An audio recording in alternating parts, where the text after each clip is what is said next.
Bueno, vamos a saludarnos primero. Hola, ¿cómo están? Vamos a tratar hoy de resolver la actividad A1 del trabajo práctico 5 de Ciencias de la Tierra.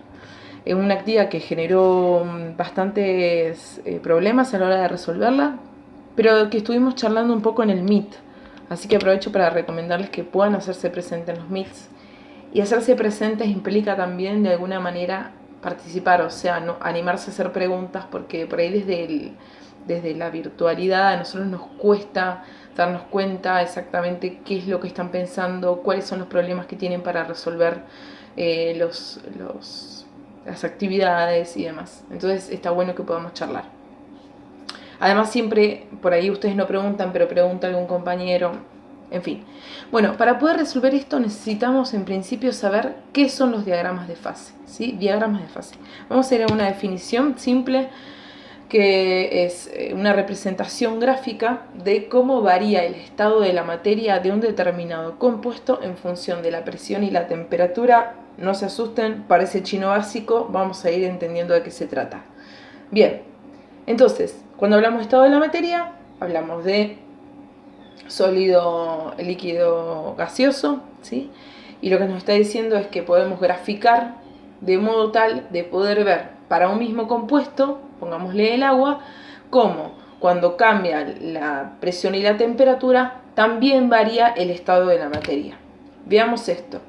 Por ejemplo, en este caso tenemos en el eje de las X la temperatura. Si ven, hay varios números marcados. Este sería los 0 grados centígrados. Acá tendríamos el segmento entre 0 y 100 grados. Acá tenemos los 100 grados. Bueno, es decir que aumenta en este sentido la temperatura, medida en grados centígrados. En el eje de las Y, en cambio, tenemos la presión medida en atmósferas, ¿sí? Y como ven, tenemos en el centro del diagrama tres campos distintos. Hielo, que corresponde en realidad al estado sólido, digamos en blanco va a estar el estado sólido, en celeste el estado líquido y en amarillito el estado gaseoso. En realidad todo es H2O, todo es agua, ¿sí? Bien, entonces, digamos, ¿para qué nos puede llegar a servir esto, no? Bueno, podemos de alguna manera saber en qué estado de la materia se va a encontrar un compuesto a una temperatura y a una presión. Vamos a hacer un recorrido de qué es lo que nosotros en realidad vemos en nuestra cotidianidad, habitando, ¿no es cierto?, pisando sobre la corteza y sufriendo la presión de la atmósfera. Nosotros habitamos en un entorno donde la presión es más o menos de una atmósfera, ¿sí? Es decir, que en general nosotros estamos sobre esta línea, ¿sí? Fíjense. Nosotros tenemos naturalizado, sabemos que si queremos hacer cubito, ¿no es cierto? Bueno, vamos a tener que poner el agua que sale de la canilla en la heladera.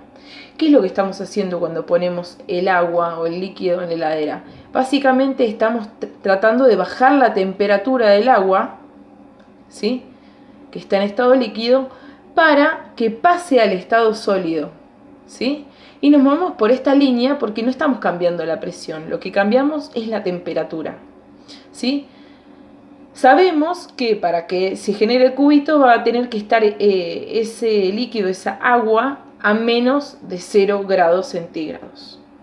Bien, por lo contrario, ¿sí?, cuando queremos, no sé, hacer un té o lo que sea, digamos, queremos hacer que el agua hierva, lo que estamos haciendo es llevar a este líquido a esta transición, ¿no?, al momento en el que empieza a pasar al estado gaseoso. Entonces lo que hacemos de vuelta es no modificar la presión, sino que modificamos la temperatura. Nos movemos en esta línea, ¿sí? También podríamos hacer otra cosa, es un poco más complejo, Pero quizá lo que podríamos hacer es, bueno, no tenemos heladera y tenemos una máquina que nos permite cambiar la presión de los compuestos. Entonces sacamos el agua de la canilla, ¿sí? ¿Y cómo podemos hacer para generar hielo? Y deberíamos disminuir la presión, bajar la presión, ¿no es cierto? Hasta generar hielo. Bueno, esto por un lado, y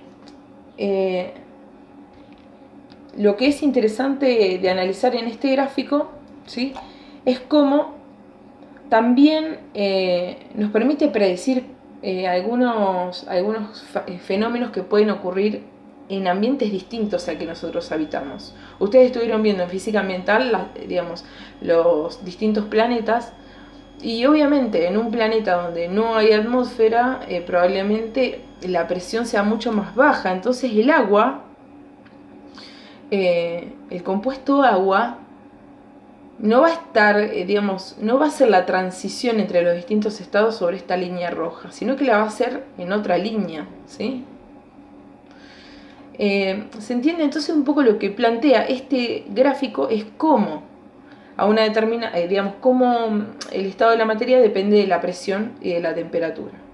Y esto es solo para los compuestos puros. Podríamos ver un diagrama de fase del dióxido de carbono, del agua, en fin, de compuestos químicos puros. Bien, la actividad. La actividad lo que plantea es que observemos el diagrama de fases del dióxido de carbono y que de alguna manera juguemos a que este dióxido de carbono es el magma, ¿sí? Perdón, son las rocas. Si está en el estado sólido, serían las rocas, en estado líquido sería el magma. Y el vapor se las debo, digamos, no voy a entrar en ese plano.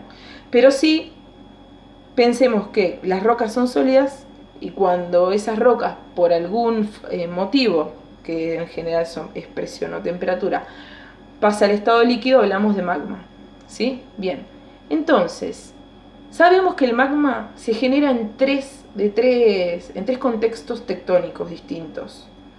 Uno son los márgenes convergentes, ¿sí?, como el margen, digamos, o como lo que ocurre en la zona de Chile, ¿sí? Otro son los márgenes divergentes, como lo que ocurre en las fosas oceánicas, y otros son las plumas de manto. Vamos a dejar de lado las plumas de manto y vamos a ir con los dos principales generadores de magma en cuanto al volumen, que son márgenes convergentes y márgenes divergentes. Bien, ¿cómo se genera el magma en los márgenes o límites convergentes? Bien, en los límites convergentes, básicamente lo que sucede es que como la litosfera o la corteza oceánica en la litosfera se mete debajo de la continental, o a veces también puede pasar que hay dos oceánicas y la más densa se va a meter debajo de la otra, lo que pasa acá es que aumenta la fricción, y esa fricción lo que hace es subir la temperatura, ¿sí? El otro día, o sea, eso es lo que dice en el práctico. El otro día en el MIT un estudiante muy atinadamente dijo también aumenta la presión, y tiene razón, aumenta la presión porque claramente acá las rocas que están, digamos, subductando, se les llama las que se están metiendo debajo de otras, soportan la presión de toda esta columna de roca que está por encima, mientras que las que no están subductando simplemente soportan la presión, digamos, de la agua o de la atmósfera. Bien, entonces es cierto, aumenta la presión y aumenta la temperatura. Bien, ¿cómo haríamos nosotros para marcar en el gráfico, que es lo que pide la consigna, ¿sí?, marcar esa transición o la generación del magma, ¿no?, la transición entre el sólido y el líquido? ¿Cómo sucede en los márgenes convergentes? Bueno, deberíamos marcar hay infinitas posibilidades, pero deberíamos marcar una línea que muestre la transición entre el sólido y el líquido por aumento de la presión y de la temperatura, ¿sí? Entonces, ¿cómo haríamos esto? Bueno, para aumentar la presión tenemos que crecer en el eje de las I's. Y para aumentar la temperatura tenemos que crecer en el eje de las X. Entonces lo que deberíamos hacer es una línea, ¿sí?, que en realidad esté inclinada y que entonces crezca tanto en el eje de las X como de las Y. Sería una línea más o menos así. Puede ser así, puede estar más arriba, puede estar un poquito más inclinada, puede estar menos inclinada, ¿sí? Pero fíjense que ahí estaríamos marcando la transición entre el sólido, la roca y el líquido, el magma, por aumento de la presión y de la temperatura. Bien, ahora, la segunda parte habla de trazar una línea que muestre cómo se genera el magma en límites divergentes. Y esa parte se las dejo a ustedes. En los límites divergentes el magma no se genera por ascenso de temperatura y por ascenso de presión. Se genera por otro cambio en estas variables. Fíjense cuál es ese cambio y traten de generar una línea en este diagrama que muestre la transición sólido-líquido, pero tal como ocurre en los márgenes divergentes. Por último, algo que tengo que decirles, este ejercicio tiene una trampa. ¿Cuál es? Que en realidad los diagramas de fases sirven para sustancias puras. No sé, se me ocurre el agua, el dióxido de carbono, el etanol, una sustancia química pura. Mientras que el magma no es una sustancia química pura, ya lo vamos a ver más adelante. Pero justamente como es la fusión de las rocas, tiene una mezcla de muchas sustancias. Es una mezcla. Entonces, si quisiéramos hacer un diagrama del magma, sería un diagrama bastante más complejo, ¿sí? En donde entra otra variable que es la composición. Así que espero que les sirva esto y cualquier cosa me preguntan y lo vamos viendo.